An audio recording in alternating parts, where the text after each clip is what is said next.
100 preguntas y respuestas para comprender el conflicto colombiano es un espacio para divulgar el conocimiento histórico y promover el sano debate.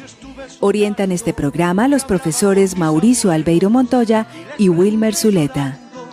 ¿Qué puedo hacer por mi pueblo? Aquí ya no existe paz, aquí ya no hay libertad, aquí ya no pasa un día sin algo que lamentar. Cuando la noticia se produce, Caracol se comunica. ¡Extra! Ofrecemos en Caracol un boletín extraordinario de última hora. Urgente. Acaba de ser tomada la Corte Suprema de Justicia. Atención, la situación es delicada. Están encerrados periodistas de Caracol en la Corte. Juan Carlos, ¿qué pasa? Sí, es una balacera de vecinos que se presentan dentro de las instalaciones de la Corte Suprema de Justicia, en el Palacio de Justicia, en la Plaza de Bolívar. Guillermo Franco Fonseca en la Plaza de Bolívar. Sí, ya vi, me encuentro acá, a escasos metros de la entrada principal del Palacio de la Corte. Unidades de la PM y de la policía en este momento están contestando los disparos que se producen en el interior, especialmente en el sótano. A esta hora están llegando refuerzos aquí a la Plaza de Bolívar, se están despejando todas las zonas y esa es la situación que se presenta. Pues que las personas que realizaron el asalto, faltando 15 minutos para las 12 del día, sí, estaban dentro del palacio y son quienes disparan, ¿no? Posiblemente como para atemorizar o algo. Es posible porque en los días anteriores había habido buenas medidas de seguridad.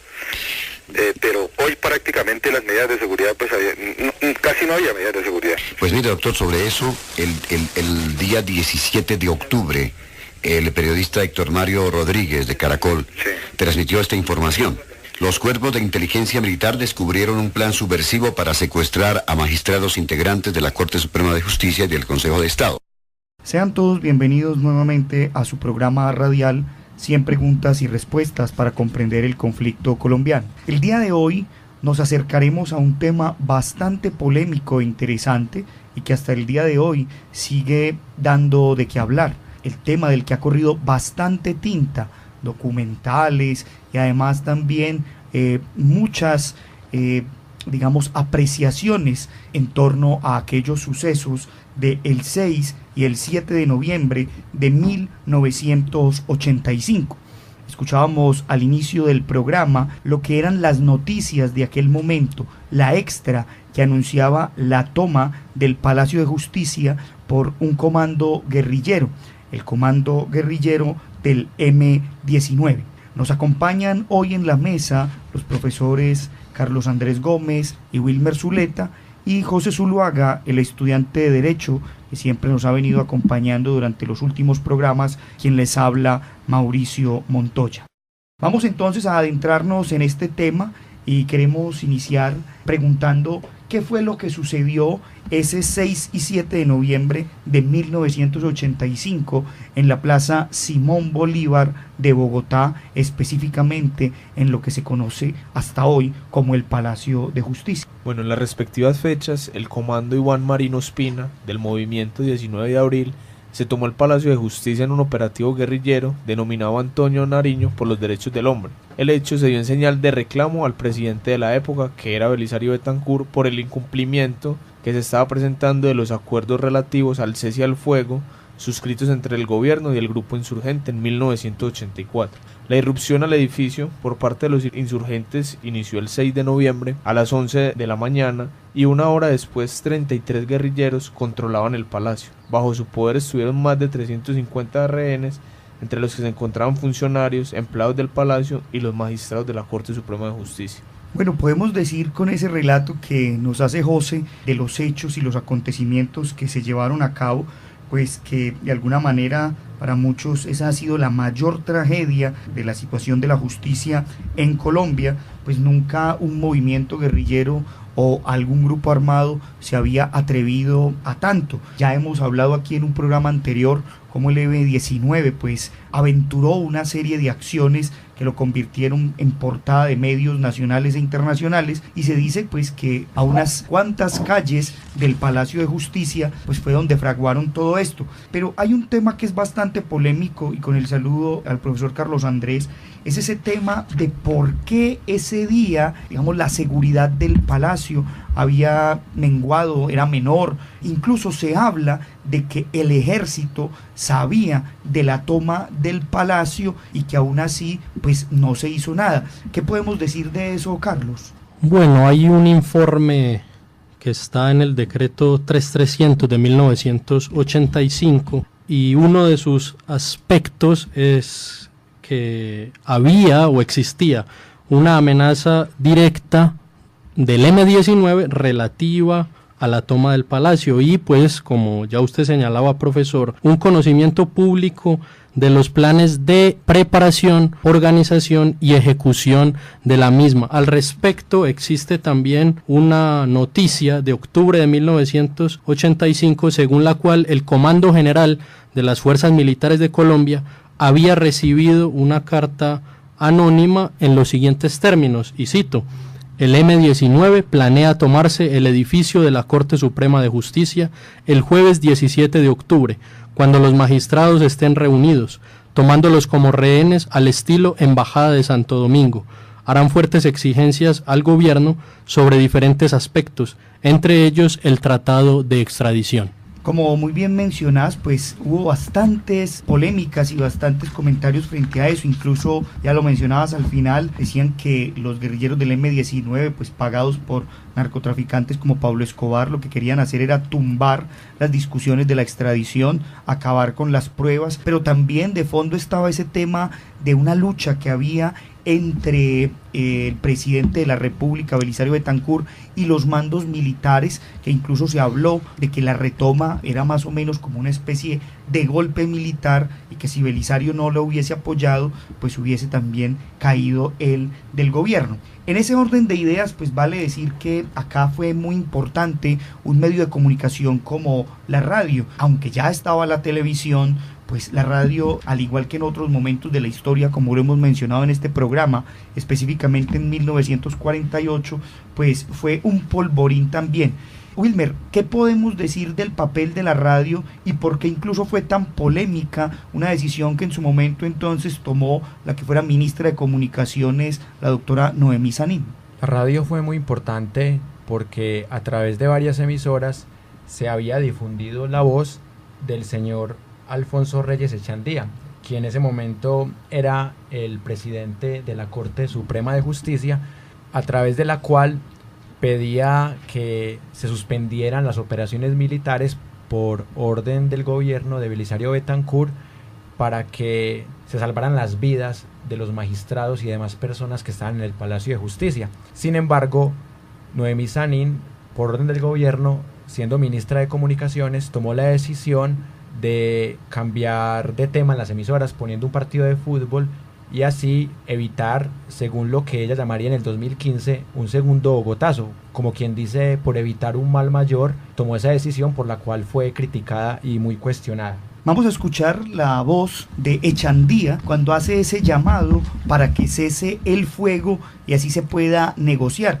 llamado al que nadie hizo caso, e incluso en otros audios se escucha donde se dice que el presidente de la República no le pasa al teléfono al presidente de la Corte Suprema de Justicia y que por ende entonces todos se van a morir. Escuchemos. ¿Quién habla? Presidente legal. Doctor Reyes. Doctor Reyes. ¿Cómo sabemos que usted realmente es el doctor Alfonso Reyes? Yo soy Alfonso Reyes Echandía, presidente de la Corte Suprema de Justicia. ¿Cómo está la situación, doctor Reyes? Mal, necesitamos dramática y urgentemente que cese el fuego por parte de las autoridades. Estamos rodeados del M-19 en varios pisos, en el cuarto piso. Vale decir que con la retoma que se hace durante esos 2 días después por parte del ejército, hay un hecho bastante importante y es que el presidente de la República hace una locución televisada en las horas de la noche diciendo que él es el directo responsable, que él ha dado la orden. Y bueno, fue una declaración bastante particular porque, como decíamos ahora, pues para muchos esa declaración mostraba un cierto temor de Belisario hacia los militares y también pues era él el que se abocaba o el que daba la idea de que él había dado la orden y que nadie más pues era el responsable. Vamos a escuchar un fragmento de esa alocución presidencial y ahí vamos a entender un poco lo que venimos conversando. Inmensa responsabilidad la asumió el presidente de la República, que para bien o para mal suyo estuvo tomando personalmente las decisiones, dando personalmente las órdenes respectivas, teniendo el control absoluto de la situación, de manera que lo que se hizo para encontrar una salida dentro de la ley fue por cuenta suya, por cuenta del presidente de la República. Escuchábamos ahí la voz de Belisario Betancur haciendo pues responsable sus decisiones en torno a lo que había pasado en la retoma del Palacio. Bueno, hay que decir aquí que hubo un informe muy importante. El presidente Belisario Betancur semanas después lideró a partir de un decreto, el 3300 de 1985, la idea de que se hiciera una comisión de investigación y que esa comisión de investigación pues sacara unas conclusiones en torno a lo que había pasado en el Palacio. Profesor Carlos, ¿cuáles fueron las principales conclusiones de ese informe en relación con los sucesos del Palacio de Justicia? Sí, podríamos decir que hay básicamente 6 grandes conclusiones. La primera es que el M-19 fue el único y exclusivo responsable de la toma del Palacio y que fue llevada a cabo a través de la ejecución de la operación Antonio Nariño por los Derechos del Hombre bajo el comando de Luis Otero Cifuentes, militante del M-19. En segundo lugar, y pese a indicios que así lo sugerían, profesor Mauricio, se concluye que no existió evidencia clara sobre la participación de ningún grupo narcotraficante en los hechos de la toma del Palacio. Esto en referencia y en relación al presunto papel de Pablo Escobar y el cartel de Medellín, pues este informe lo dejaba de lado o lo negaba. En tercer lugar, que existieron circunstancias altamente considerables que sugerían un temor justificado sobre un posible ataque al Palacio, que lo comentábamos anteriormente, y que fueron conocidas previamente por autoridades estatales. Sin embargo, no se otorgó la importancia debida a esta carta que el mismo M-19 dirigió al Comando General de las Fuerzas Militares. Este evento ha llevado incluso a calificar el ataque al Palacio de Justicia como una toma anunciada. En cuarto lugar, se dice en el informe que el gobierno nacional tenía el deber de proteger y ofrecer seguridad a los magistrados, sobre todo pues existiendo sospechas de amenazas latentes contra sus vidas, contra su honra y contra sus bienes. Esta obligación se tornó claramente insatisfecha si tenemos en cuenta lo que podría llamarse una inadecuada custodia y servicio de seguridad que padecieron los honorables magistrados víctimas del ataque en noviembre de 1985. La penúltima gran conclusión de este informe, que se publicó en 1986, es que en efecto el gobierno nacional, liderado pues por Belisario Betancur Cuartas, conservador, fue quien ordenó la intervención de la fuerza pública en aras de recuperar el control sobre el Palacio de Justicia y restablecer el orden, manteniendo, valga decirlo, su negativa a entablar una negociación con el M-19, dados los peligros que ello podría generar al orden jurídico y constitucional. Esta posición de Belisario Betancur, según el tribunal, en nada constituiría una irregularidad legal, y pese a la posición sostenida por el tribunal en sus conclusiones, la forma como Belisario Betancur afrontó estos hechos de la toma y retoma del Palacio de Justicia fue reprochada al punto que en la comisión de acusaciones cursaron 2 denuncias en su contra. Por último, la sexta gran conclusión establece la existencia de conductas irregulares de algunos miembros de las fuerzas militares relacionadas directamente con la desaparición de personas, que fue el asunto quizá más grave de este capítulo de la historia nacional. Fueron también ejecuciones extrajudiciales y maltratos ejercidos contra algunos inocentes liberados del Palacio durante la toma y que deberían ser objeto de juzgamiento por parte de la justicia penal militar. Bueno, sumado a eso y esas conclusiones que muy bien reseña el profesor Carlos, vale decir que sobre el Palacio pues ha corrido mucha tinta, como decíamos al inicio de este programa, y tanto informes judiciales como de comisiones, pero también han existido informes que podríamos decir son novelados, periodísticos, y que de alguna manera pues han tratado de escudriñar sobre lo que pueden ser los hechos verdaderos de este acontecimiento. Tenemos textos famosos como El Palacio sin Máscara de Germán Castro Caicedo, Noches de Humo de Olga Bejar, El Palacio de Justicia de Ana Carrigan y muchos otros textos que han sido pues fruto de polémicas, como el de el exmilitar Plazas Vega, un texto titulado Desaparecidos, El negocio del dolor. Mencionamos esos porque algunos de ellos pues siguen siendo fruto de discusión y han mantenido pues una interesante polémica no solo en los medios sino también en el ámbito académico. Pero vale decir que 20 años después del acontecimiento del que hoy estamos hablando, surgió por iniciativa de algunos magistrados de la Corte como hacer una especie de comisión de la verdad que tratara de resignificar estos hechos, además también de repensarlos. José, ¿qué fue esa comisión? ¿Quiénes la dirigían? ¿Y cuáles fueron las conclusiones que sacaron? Bueno, la comisión está conformada por los magistrados Jorge Aníbal Gómez Gallego, José Roberto Herrera y Nilson Pinilla Pinilla. Esto era con el fin de aportar la verdad histórica y, más que finalidades jurídicas, tenía unas finalidades éticas, históricas y académicas. La comisión como tal no tuvo un financiamiento estatal, sino que se valió de investigadores relevantes. Y uno de los aportes principales que presentó estaba relacionado con los desaparecidos de la toma, y su importancia radicó en que se criticó la tesis del Tribunal de Instrucción, según la cual las personas que se habían dicho desaparecidas a la causa de la toma habrían fallecido a raíz del incendio ocurrido en el 4º piso del palacio, donde quizás presuntamente fueron trasladados el personal de la cafetería y los demás también fueron trasladados a este lugar. Cabe resaltar que la comisión también afirmó lo siguiente: la Comisión de la Verdad no comparte la tesis del Tribunal Especial, instancia que, para llegar a la conclusión antes transcrita, tuvo como fundamento los testimonios que señalaban que la cafetería fue dominada completamente por los guerrilleros al inicio de la toma, sumado al hecho de que se encontraron tortas o pasteles procedentes de los suministros llevados por la Norma Constanza Guerra en el corredor de la 3ª planta, el cual fue denominado por el tribunal como el natural camino entre la cafetería y el 4º piso. De manera particular, la comisión afirma que existen varios indicios y material probatorio tendiente a demostrar que las personas que se presumían desaparecidas lograron salir con vida del palacio como consecuencia de las acciones de retoma llevadas a cabo por el ejército en compañía con la Policía Nacional y el DAS. Bueno, esos referentes y esas conclusiones son bastante interesantes porque de alguna manera pues ponen en cuestión lo que veníamos mencionando que hizo ese primer tribunal que Belisario Betancur pues había promovido, dados los hechos, como decir en caliente.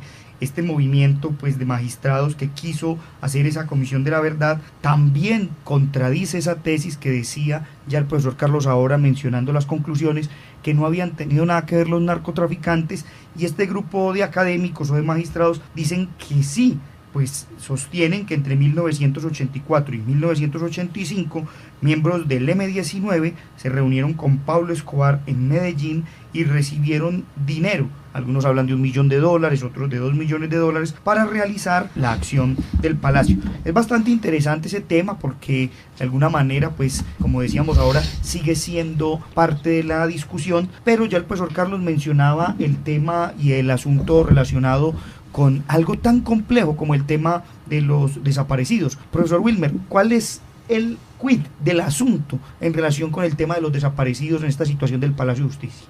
Este tema es bastante polémico porque se dio el 9 de junio de 2010 por parte del Juzgado Tercero Penal del Circuito Especializado de Bogotá una investigación en la que aparecieron nuevas evidencias en las que implicaron a nuevos responsables y también encontraron nuevos desaparecidos. Acá fue cuando condenaron al coronel Plazas Vega a 30 años y luego la Procuraduría General de la Nación hizo una apelación que fue rechazada, pero después se hizo una investigación de nuevo por parte de la Corte Suprema de Justicia en la que se le rebajó la condena a Plazas Vega. Y por otra parte también aparecieron cadáveres en el 2015 de 3 mujeres que fueron víctimas en el Palacio de Justicia.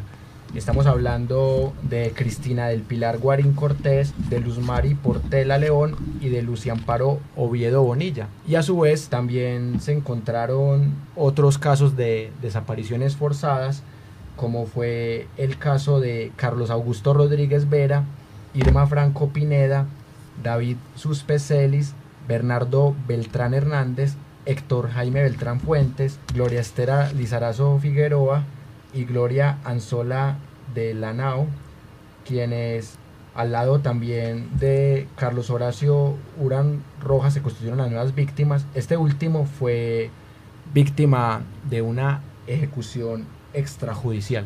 Bueno, con todo eso que menciona Wilmer, vale decir pues que al día de hoy, en el año en que realizamos este programa, pues muchos medios de comunicación, investigaciones particulares y públicas, pues han tomado ese tema de los desaparecidos, muchos siguen desaparecidos, otros han dado razón de ellos y de lo que fue su situación. Vale decir que el tema de los militares aquí es muy importante, porque como ya lo mencionaba el profesor Wilmer, pues tanto al coronel Plazas Vega como al general Jesús Armando Arias Cabrales, que era quien estaba encargado de la retoma del palacio, pues se les condenó. Tiempo después Plazas Vega pues fue, digamos, revisado su caso y declarado de alguna manera inocente, y el general entonces Jesús Armando Arias Cabrales pues sigue purgando una pena de 35 años. Profesor Carlos, una cosa que es muy importante y no podemos dejar pasar aquí es ese papel entonces de las fuerzas militares como respuesta, porque podríamos decir que los militares podrían haberse también valido de la amnistía y el indulto que luego tuvieron la cúpula del M-19, que fue lo que hizo que se salvaran posteriormente de ir a una cárcel, cuando en los años 90 el entonces senador Álvaro Uribe Vélez pues emitió un artículo que hacía pues que no hubiese una referencia retroactiva para condenar a la cúpula, y así por ende pues permitirse que la desmovilización del M-19 por aquella época fuera efectiva. Profesor Carlos, ¿qué podemos decir de ese papel entonces de las fuerzas militares? Bueno, como ya decían los profesores, pues efectivamente los comandantes o coroneles Plazas Vega y Arias Cabrales de las fuerzas militares recibieron sendas condenas, con la diferencia de que pues finalmente en el año 2015 el coronel Plazas Vega fue absuelto y se le otorgó la libertad. Sin embargo, años después, cuando Álvaro Uribe Vélez era senador de la República, adelantó un indulto para los miembros del M-19, sobre todo en relación a este hecho delictuoso de la toma del Palacio de Justicia, y eso, digamos, sienta un precedente para los actuales diálogos con las Fuerzas Armadas Revolucionarias de Colombia, tanto para lo referente al juicio a grupos terroristas o grupos subversivos, como también para las fuerzas militares. Hasta hoy quizá podría decirse que los militares que tuvieron algún papel en la retoma del Palacio de Justicia afirman estar obedeciendo órdenes de los coroneles a cargo de esas brigadas, que a su vez se escudan quizá en las órdenes dadas por el presidente para la época, Belisario Betancur Cuartas, y otros que afirman que dichas ejecuciones extrajudiciales, dichas desapariciones, pues hacían parte de una misión militar en un panorama tan confuso y tan caótico como fue el de la toma y retoma del Palacio de Justicia en noviembre de 1985. Vale decir además que el 14 de noviembre de 2014 la Corte Interamericana de Derechos Humanos se pronunció y declaró culpable al Estado colombiano por ciertas violaciones de derechos humanos que ya hemos mencionado aquí. Al parecer pues se habla de las desapariciones y también de temas asociados a la tortura en el Cantón Norte, y posteriormente pues la Fiscalía en el año 2015 decidió abrir otra serie de investigaciones, llamó indagatoria al expresidente Belisario Betancur y también a algunos de sus ministros y ministras como Noemí Sanín, Enrique Parejo y Jaime Castro. Queremos terminar este programa del día de hoy dejando a nuestros oyentes el audio de dos testimonios de sobrevivientes, uno de ellos un periodista y otro una mujer que sobrevivió al palacio y que trabajaba en las instalaciones cuando fueron tomadas estas por el M-19. Con esto entonces cerramos nuestro programa del día de hoy. Agradecemos a la Universidad Nacional por este espacio que nos brinda, a Jorge Benjumea en el máster y a los profesores que nos acompañaron hoy. Y para ustedes un cordial saludo y la invitación para que nos sigan escuchando. Hasta pronto. El 6 de noviembre de 1985 yo me encontraba en la sala de redacción de la revista Magazine al Día. Tenía una cámara que siempre guardaba en el cajón del escritorio y un par de rollos. Le eché mano a la cámara y salí corriendo. Logré entrar por el lado del Palacio Líbano, que ya estaban en ese momento empezando a bloquear, había un caos general ahí en toda la zona, y me ubiqué en la arcada que queda más cerca a la esquina suroccidental del Palacio de Justicia. Ahí había conmigo varios reporteros gráficos, varios periodistas, y desde ese punto alcanzamos a ver y algunos tomamos fotografías del momento en que entraron los tanques.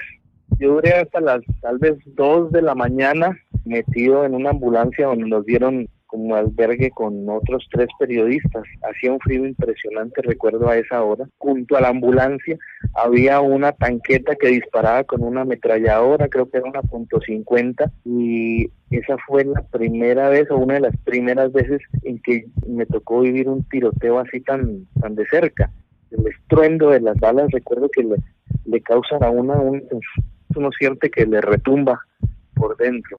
Pues es que hablar de los desaparecidos del palacio, si en este momento todavía no se sabe qué ocurrió con ellos, porque mi vivencia es que cuando me sacaron a mí del Palacio de Justicia, como hacia las 8 de la noche, ellos hacían una preselección de personas que podían identificar, que podían hablar por ellos.